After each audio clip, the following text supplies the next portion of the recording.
thanks for joining us for the weekend edition of National Focus. I'm Mervin. Among the major developments, Dominica not affected by bird flu, confirms health officials. A consultation staged in Casabros on Thursday to be of benefit to young people seeking employment. And the Labour Party government continues to view education with a high level of importance. Stay with us for details of these and other stories after the break. Listen closely and you will hear what climate change might sound like. Hurricanes getting stronger and more frequent. Glaciers melting, causing a rise in sea levels. Dry bush burning after a prolonged drought left the bushes vulnerable to fires. What? No water again? But listen closely again and you will hear the solutions. People switching to energy-saving light bulbs. People building stronger homes that can withstand hurricane force winds. Our climate may be changing, but so can we. Making small changes together can have a huge effect on reducing the impacts of climate change. Act now. Rally, rethink, respond. This message is brought to you by the OECS Secretariat with funded assistance from USAID. Documentaries and in-depth discussions, community walkthroughs, and Yes We Care. See it all on GIS Channel 7. Welcome back. Time now for the details of the news. The issue of educating Dominica's children is one that the Dominica Labour Party government continues to view with a high level of importance. And Dominica's Education Minister, Honorable Peter Seja, says a decision taken by the administration back in 2005 to implement universal secondary education is reaping rewards. The minister told a recent press conference that the focus now is on delivering quality education. He says to complement this vision, the government has recognized that focused attention must be placed on early childhood development. Initially, we looked at early childhood education, but then we recognized that we needed to focus not just on educating our children from 3 to 5, but to focus on the 0 to 5 years. And currently, the Ministry of Education and the government of Dominica is expending significant resources at ensuring that every Dominican child is given an opportunity to access quality early childhood care and development. In that regard, we have established a number of facilities using available space at our primary schools around the island. Cabinet took a decision that we would pay the salaries of the teachers within those facilities, operating in those facilities. And to date, we are seeing the results of this action. Honorable Seja says government has recognized that the most critical stage of a child's development is from the tender age of 0 to 3. It is important for us to note that the most critical period in one's life is from 0 to 3. And as such, as a government, we cannot, and I want to repeat, we cannot not address the issues that confront children at this very early age. And bearing this in mind, we actually had to revisit the early childhood policy that was developed with a view to incorporating the 0 to 3 age bracket. Tremendous effort has been put not only by the Ministry of Education, but also by the Ministry of Community Development and Social Services and Gender Affairs, and the Ministry of Health. So there has been a collaborative effort by these 3 ministries to address the issue. The minister notes that the Ministry of Education has sought to establish systems and mechanisms within the secondary school system to ensure that every child succeeds. One such mechanism is the introduction of the Caribbean Vocational Qualification. The focus right now is on the CVQs, which we launched last September. Our hope is that having looked at the success rate or levels of this pilot program, that it will be launched at all of our secondary schools within short time. The government of Dominica in recent times has expended a significant amount of resources to ensure that secondary schools are equipped and well furnished with the tools necessary for effective learning. The Health Promotion and Resource Center of the Ministry of Health has informed the public that there is no immediate threat to Dominica and no evidence of suspected influenza A virus, as there is no confirmation of human-to-human transmission. Earlier this week, the World Health Organization alerted countries regarding persons being infected with influenza A in China. A number of people have been hospitalized and some have died from this disease. The Ministry of Health, however, remains on high alert and is taking measures in strengthening of communicable disease surveillance with particular emphasis on those with flu-like symptoms. The situation is being closely monitored by the National Public Health Response and Surveillance Team of Dominica in partnership with the Ministry of Agriculture and the Office of Disaster Management. The public is asked to continue to remain calm and will be kept informed on the situation occurring in China and the measures taken in Dominica. Young people from Casabrosa and other eastern communities on Thursday were involved in a consultation discussing how best they could position themselves to gain employment. The consultation held at the Casabrosa Youth Center was the first of 3 consultations organized by the Youth Development Division. Youth Officer Gregory Revere encouraged the youth to use the forum as an avenue to speak frankly about possible solutions to the problem of unemployment. He spoke of the harsh realities now confronting some of the island's youth. As youth workers, it is often very painful. Sometimes when we go to homes, we go to visit, and we see young people who are strong, young people who are intelligent, smart, sitting at their homes, cannot get something to do, staring their parents in their faces.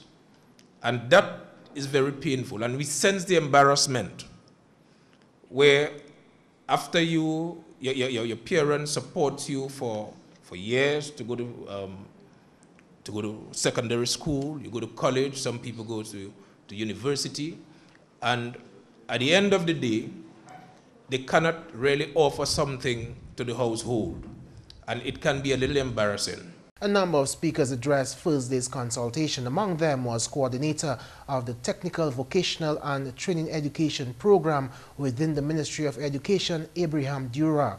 Mr. Dura spoke to the young people about the importance of taking greater responsibility in securing jobs in the challenging job market. Nobody owes you a job.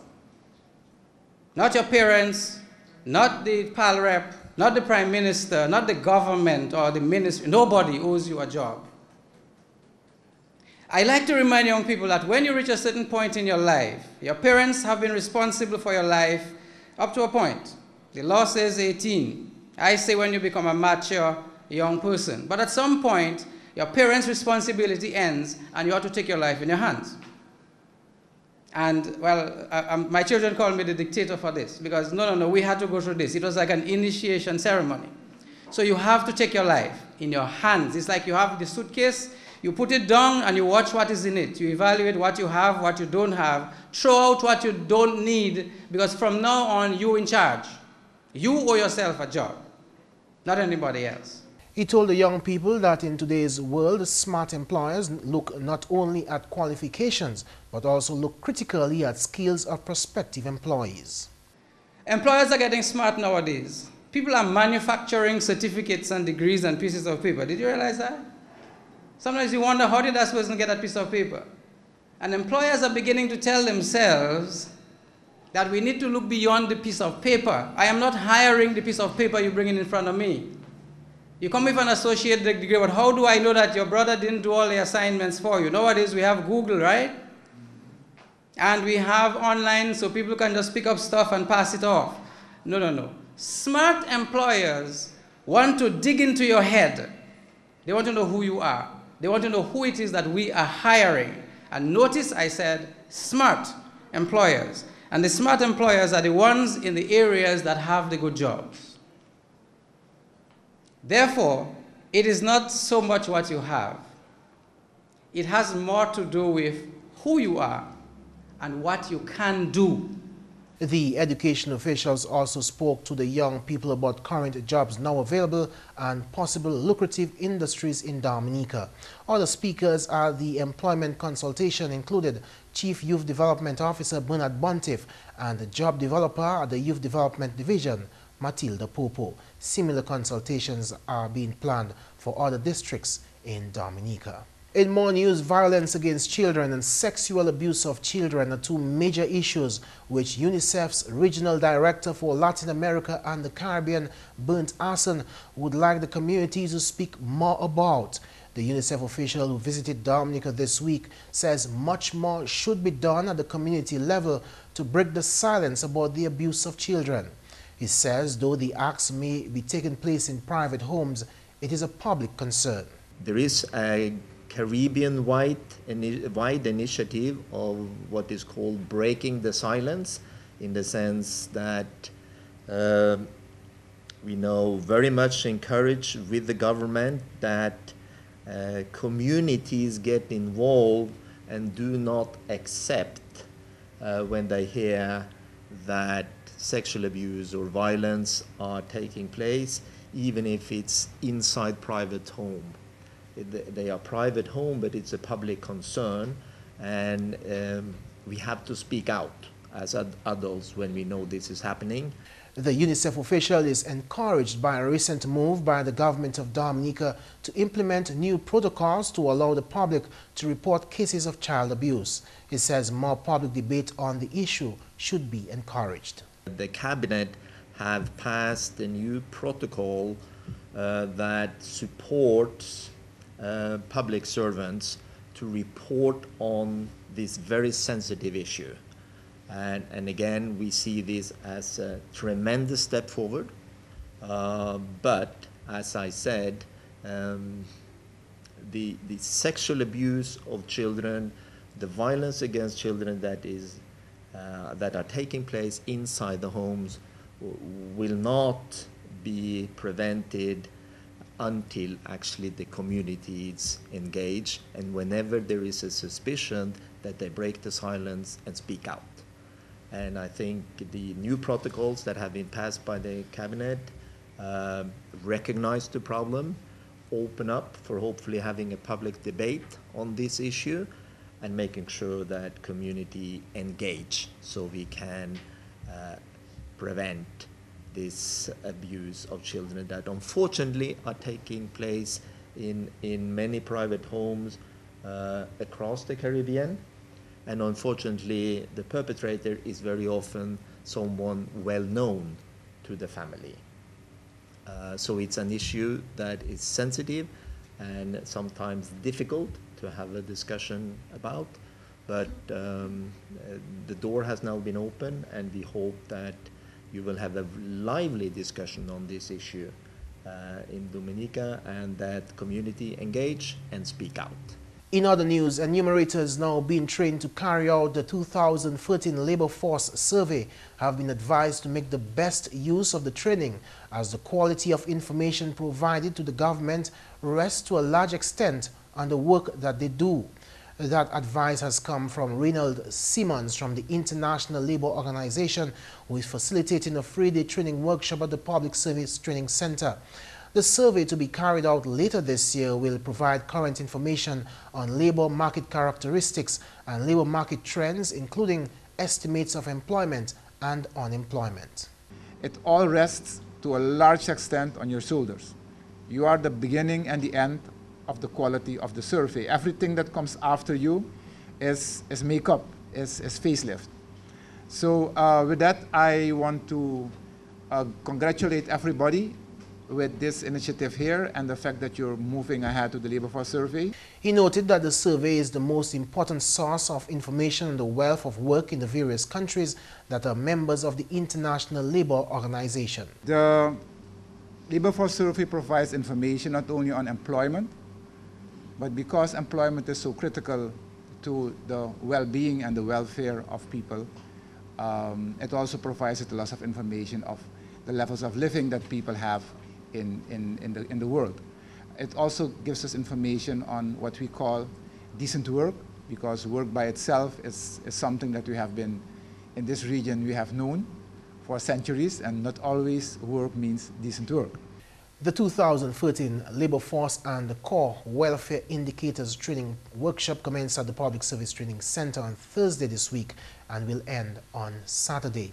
The Labor Force Dual Survey, which is funded by the Caribbean Development Bank, is the first of its kind in the Caribbean region and is receiving support from the Organization of Eastern Caribbean States and the International Labour Organization.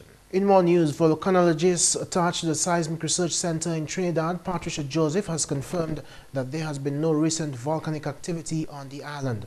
Patricia was one of a team of scientists in Dominica this week conducting a geothermal chemical monitoring exercise in strategic locations on the island, including the Valley of Desolation and the Boiling Lake. Dominica is one of the volcanically active islands of the Lesser Antilles Arc with 9 active volcanoes. The visit, which involved collecting water samples from volcanic regions on the island, was carried out to ensure that nothing abnormal is happening. I didn't see anything unusual, except for the fact that there has been a lot of changes in the Valley of Desolation itself. From what I've observed from my last visit, which was 2 years ago, the intensity of the geothermal activity has increased to the south of the valley, and it's decreased on the northern side of the valley. So there's been a slight shift in activity from the north to the south side. That's the other side of the little river that passes through the middle of the valley.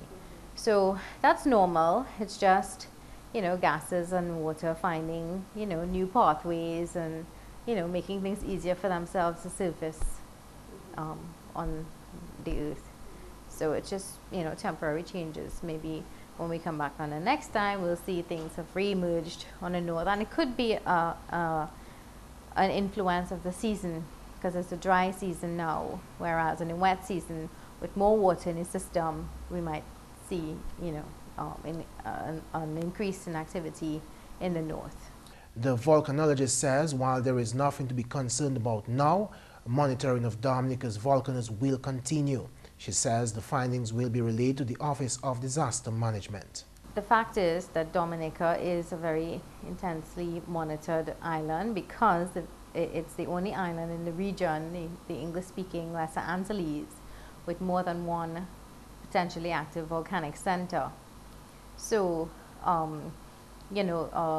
most of the times any changes would be pre-indicated by an increase in seismic activity as well as ground deformation. That's the swelling of the ground if there is a magmatic input beneath it. And these are other techniques that we use to monitor. So we would see precursory activity, which we will be, if we note anything unusual, we do let the ODM office know, and then we will increase our monitoring to ensure that, occasionally it's an active there are active systems, and we will see, temporary, increases based on fluid circulation. Sometimes it may not result in anything, and then sometimes there may be signs of concern. So we just keep watching the situation to see if it escalates. And if there are signs of escalation, then there are things in place, mechanisms in place to address this. The only volcanic activity recorded on Dominica in historic times was a phreatic ash explosion in the Valley of Desolation in January 1880. This was caused by the interaction of groundwater and hot magma within the Earth's crust. And that's news. We now join Pearl Fontaine for this week's edition of Flashback.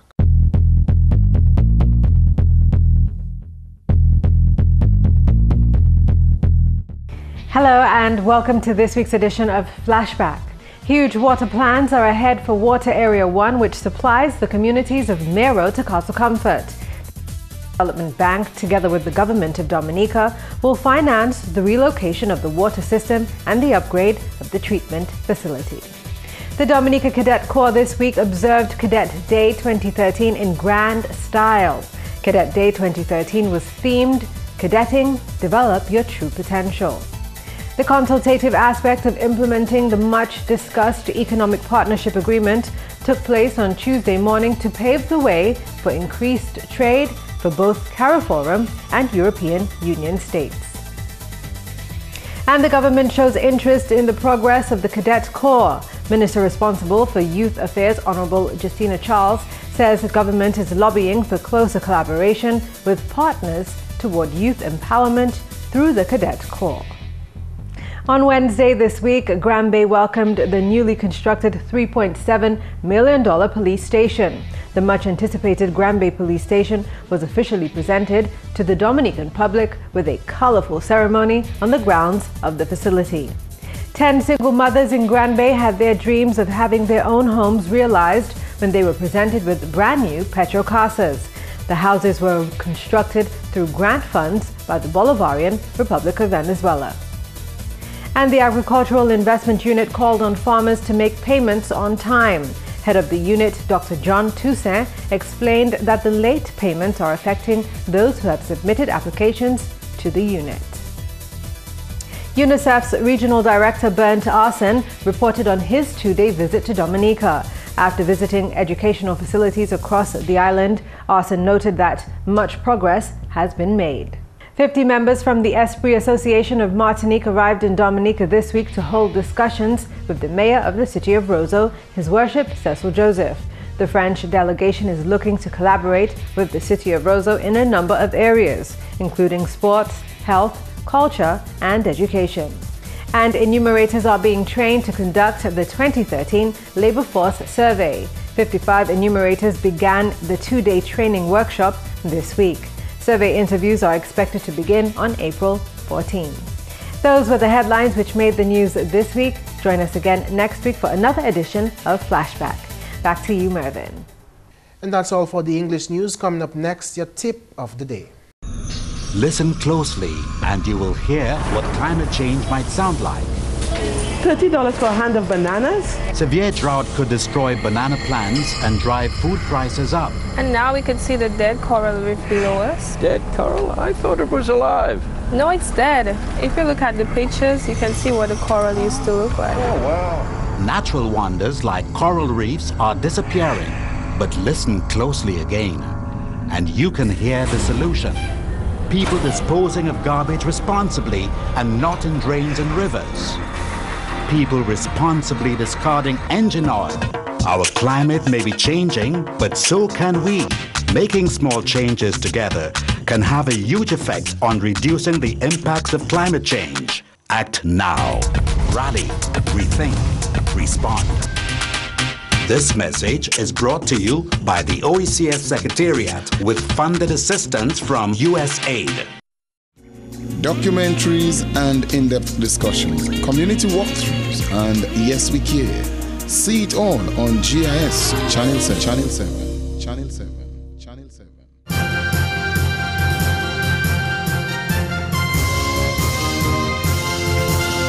You can drop your risk of developing any type of cancer by 10 to 15% by simply staying active. Research has found that people who keep their bodies busy throughout the day were able to reduce their chances of several different types of cancer. This doesn't just mean exercise. Any daily activity like cleaning the house or walking to work can help. And that's all for National Focus. We welcome your suggestions and comments. Feel free to drop us an email at gis@dominica.gov.dm or visit our website at news.gov.dm. On behalf of the entire news production team, I'm Mervin. Have a great weekend.